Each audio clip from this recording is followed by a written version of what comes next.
Let's begin Unit 3. We're going to be talking about bones and bone tissue in a lot more detail than we did in histology. So when humans are born, we have 207 bones.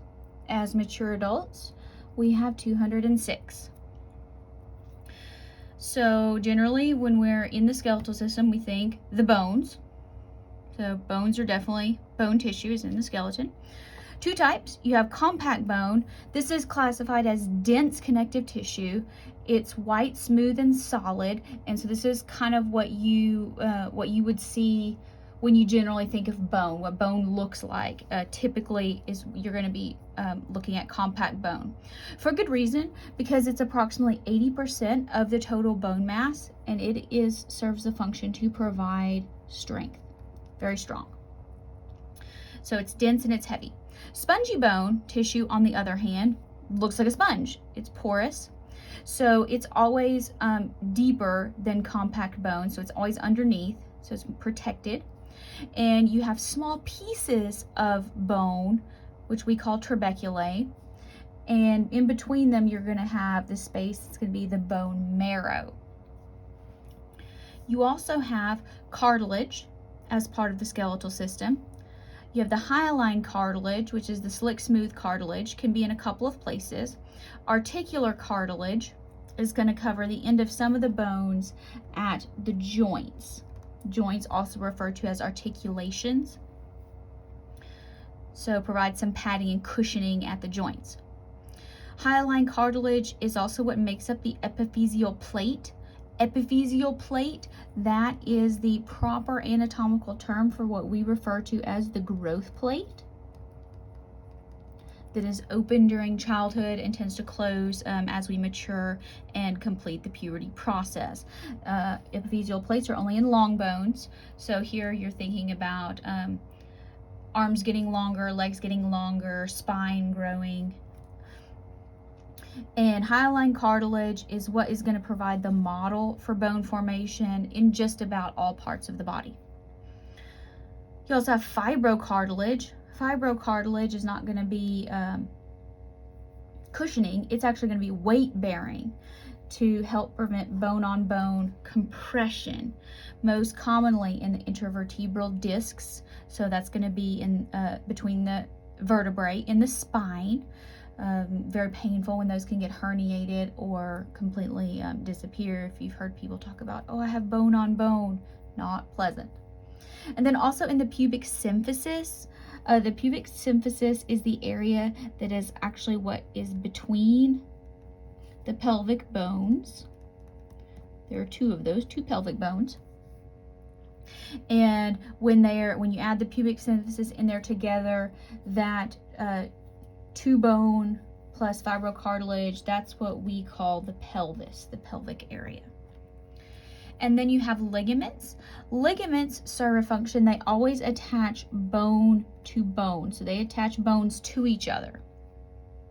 So you think about in your knee, you've probably heard somebody who's had an ACL injury. That would be the anterior cruciate ligament. And it's bad when it gets torn, so that connects part of your upper leg bones to your lower leg bones. Tendons are different than ligaments. They also serve an attachment function, but tendons always connect muscle to bone, skeletal muscle to bone, so that you can actually move the bones. Ligaments provide stability, tendons help provide movement. There. Now, let's look at where we might find some of these. So I'm going to be on this is page 214, figure 7.1. We've talked about a few of these. All right.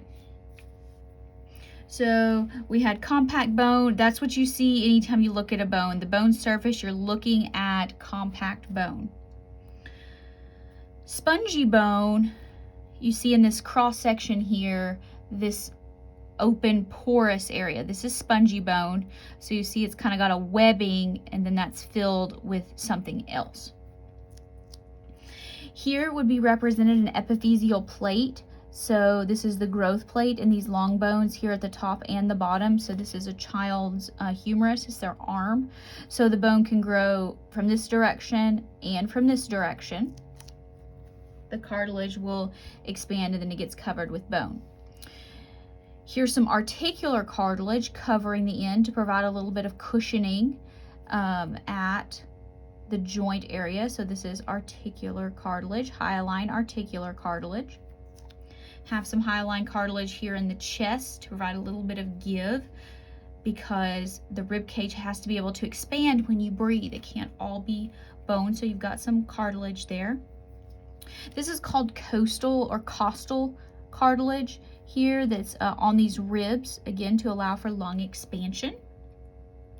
Looking at the fibrocartilage, you'll see it located here between all the discs in the spine, and then this area here connecting the two pubic bones, or the pelvis to form the pelvis there.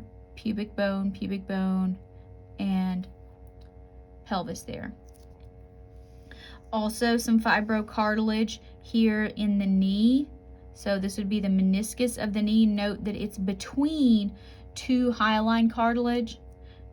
You have the fibrocartilage there that's going to be the meniscus in the knee. Not really any noticeable one. There might be a little bit in the elbow, but you can't see it here. All right, what in the world is the function of bone? Why do we have a skeleton? Well, we need it for support so we don't all melt to the floor. So it's what's going to give structure to the body, also provide some support for the organs for them to latch on and connect to portions. It's going to provide protection of vital organs.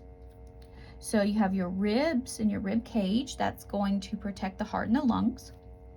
You can think about your skull protecting the brain, or your vertebrae protecting your spinal cord. Other examples as well. You need the bones for movement, including my handwriting here. Things people don't think of as much. You also need bones for hemopoiesis.